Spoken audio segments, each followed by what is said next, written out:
그 병원에서 임종하기 3분 전에 예수를 믿은 사람과 그 모태 적부터 예수를 믿어 한 50년, 60년 예수 믿은 사람과의 차이가 무엇입니까? 혹시 50년, 60년 예수 믿은 사람이 그 병원에서 3분 전에 임종 전에 세례받고 예수 믿는 사람을 보고 혹시 부러워하거나 그런 분 없죠? 이 자리에는. 그 소중한 것은 잃어버리고 나면 그것이 얼마나 소중했는가 실감하게 되죠. 잃어버리고 나면 정말 소중한 것을 알게 됩니다. 복을 알게 된다고요. 50년, 60년 예수 믿는 사람은 예수 믿는 것이 복이고 교회 다니는 것이 복이기 때문에 정말 소중한 일이기 때문에 50년, 60년 복을 누린 사람이고 그 3분 전에 예수 믿은 사람은 복을 3분만 누린 거예요. 그래서 3분 전에 예수 믿는 사람을 부러워하시면 안 됩니다.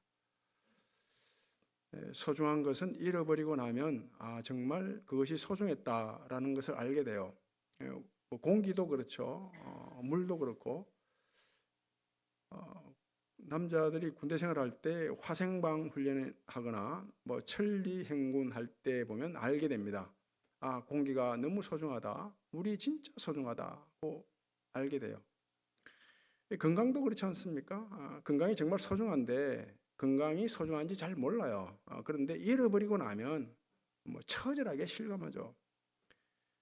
가족도 마찬가지입니다. 평소에 함께 살 때는 이 가족이 정말 소중한지 잘 모르는데 가족이 떠나고 나면 이별하고 나면 가족이 정말 소중했다라는 걸 알게 되죠.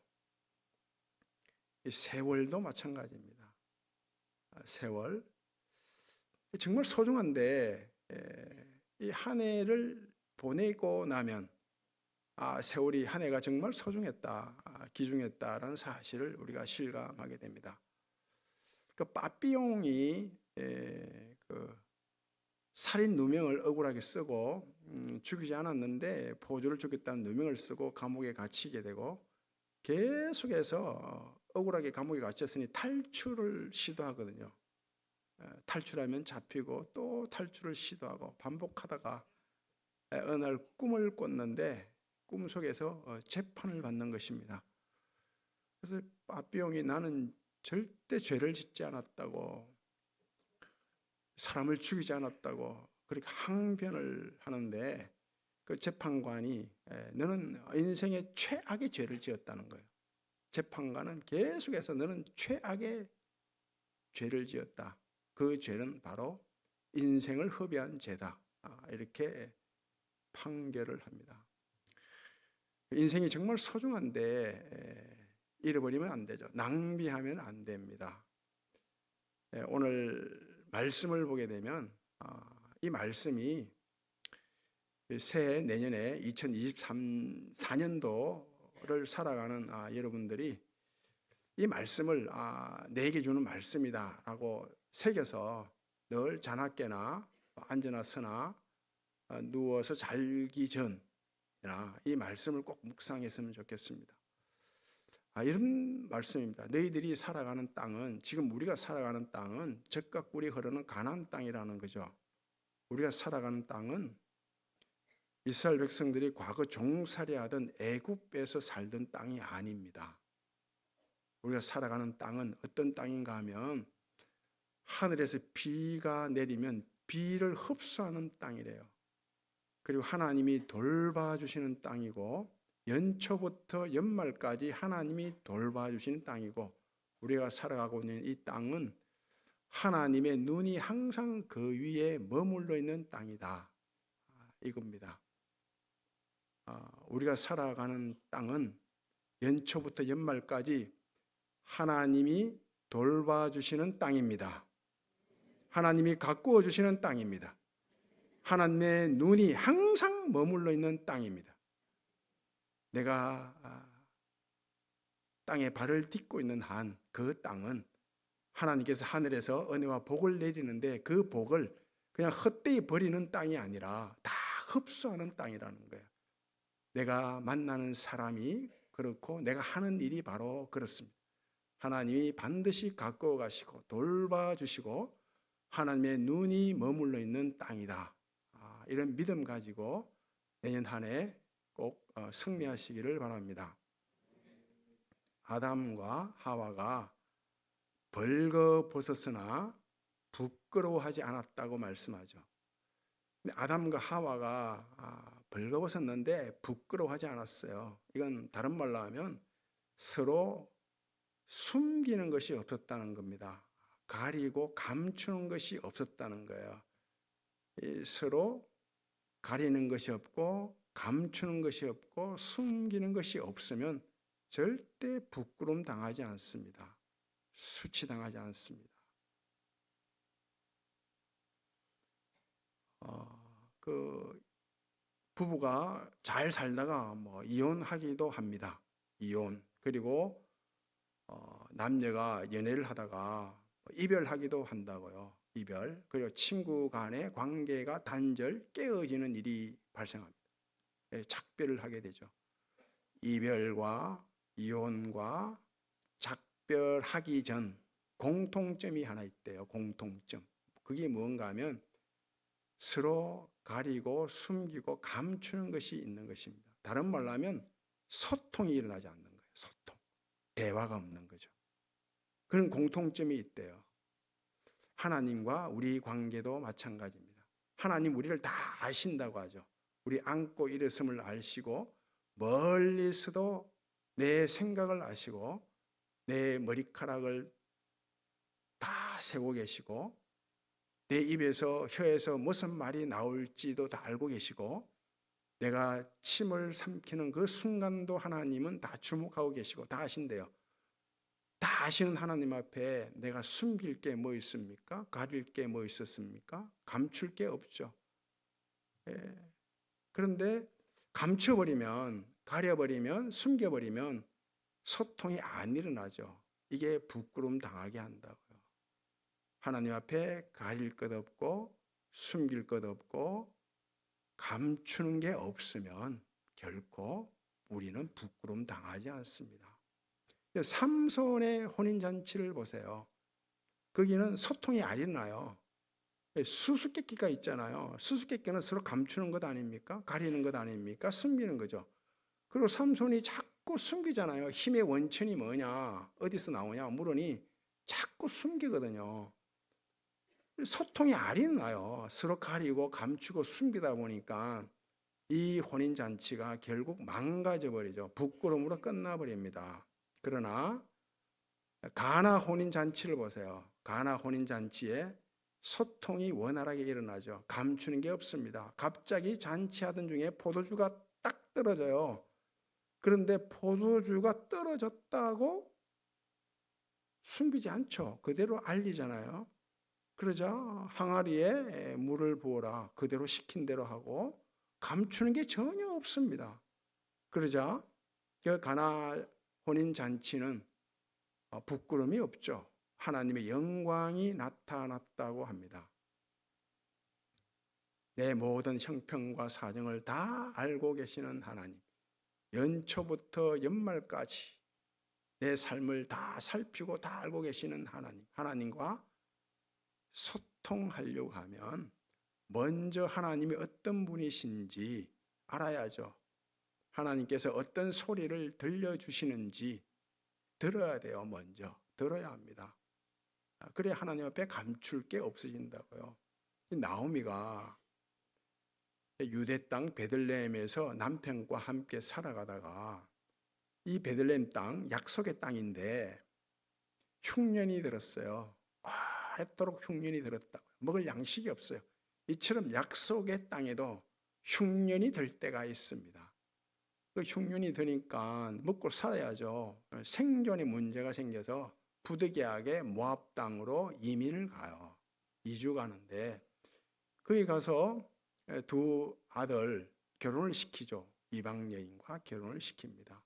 그런데 모압 땅 이방 땅에서 그만 남편이 죽고 이어서 두 아들도 차례대로 죽어버립니다. 과부 3명만 남았잖아요. 이게 절대 절망이죠. 여러분, 절대 절망을 만나면 가릴 게 없잖아요. 숨길 게 뭐 있습니까? 감출 게 뭐 있나요? 하나도 가릴 게 없어요. 그런 심정으로 있을 때에 낭보, 희소식을 듣게 되죠. 아, 베들레헴 땅을 하나님이 돌보사 그의 백성에게 양식을 주셨다라는 소식을 듣습니다. 그 소식을 듣고 나오미와 룻이 다시 베들레헴 땅으로 가게 되죠. 가서 가리질 않습니다. 감추질 않아요. 있는 형편사정 다 아뢰입니다. 그러자 어떤 결과? 다윗의 조상이 되는 것입니다. 이 어부들이 고기 잡으러 가는 그 다큐멘터리를 보면 대체로 그렇습니다. 다 그래요. 다 보면 한결같아요. 그물을 채비를 다 챙겨서 고기를 물고기 잡기 위해서 그물을 던지기도 하고 그물을 내리기도 하거든요. 고기 잡는 방법은 굉장히 다양해요.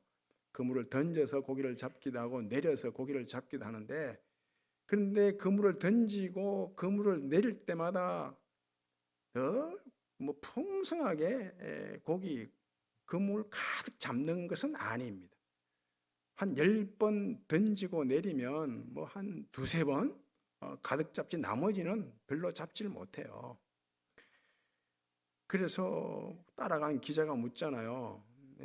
고기가 안 잡히면 마음이 상하지 않냐고, 어떤 기분 드냐고. 그러니 마음이 상하죠. 그물 던지고 그물 내렸는데 고기가 안 잡히면 마음은 상한다고요. 누구나 마음은 상하지만 딱 어부들이 다 공통적으로 이런 말을 해요. 고기가 잡혀줘야 잡지. 이 고기가 잡혀줘야 잡죠. 그렇지 않습니까? 잡혀줘야 잡는 거예요. 그래서 항구로 돌아올 때는 언제나 희망을 품고 돌아온대요. 고기를 못 잡더라도 기름값 생각하면 내일 고기 잡으러 못 나간답니다. 기름값 생각하지 않고 내일은 잡혀주겠지. 희망을 가지고 항구로 돌아온대요. 농부가 농사 짓는 것도 마찬가지예요. 매년 풍성한 수확을 거둡니까? 그렇지 않습니다. 어느 때는 병충해 우박 맞기도 하고 가뭄이 들기도 하고 그렇거든요.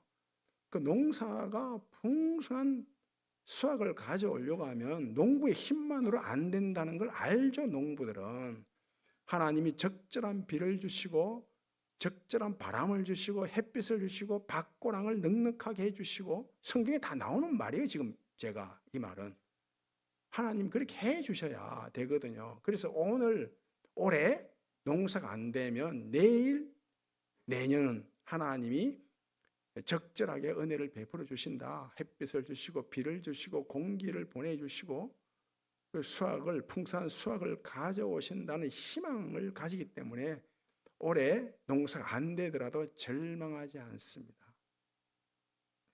공중 나는 새도 하나님이 먹이시고 입히신다 소리를 듣고 공중새가 나릅니다. 드레핀 꽃도 마찬가지예요.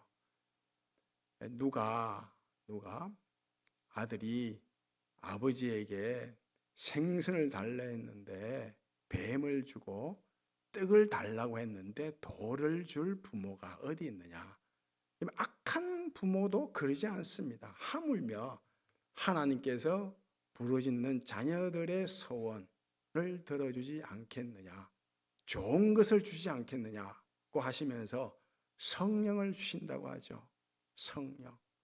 그 성령을 주시는데 성령을 받고 나면 연초부터 연말까지 내가 살아가고 있는 이 땅은 하나님이 돌봐주시는 땅이고요, 하나님이 갖고 가시는 땅이다. 은혜와 복을 다 흡수하는 땅이다. 여호와의 눈이 항상 머물러 있는 땅이다. 이런 믿음이 생깁니다. 내년 한 해 반드시 내가 살아가고 있는 땅, 내가 하는 일이, 내가 만나는 사람이 하나님이 갖고 가시고 하나님이 돌봐주신다. 그리고 하나님께서 은혜와 복을 내리시면 다 흡수하는 땅이다. 그냥 흘러보내는 은혜와 복을 하나님이 계속해 주시는데 그냥 흘러보내는 그런 땅이 아니라 다 흡수하는 땅이다. 이런 믿음 가지고 살아가기를 바랍니다. 그래서 연초 연말까지 내 삶을, 내 땅을, 내가 발을 딛고 살아가는 땅을 하나님이 갖고 가신다. 하나님이 돌봐주신다. 하나님의 눈이 머물러 있다. 이런 믿음 가지고 살아가서 내년 성구영신 예배 드릴 때는 하나님이 참으로 그렇게 인도하셨다. 이런 고백과 함께 찬양하고 기도하는 그런 은혜가 있기를 바랍니다. 오늘 성찬식 하겠습니다.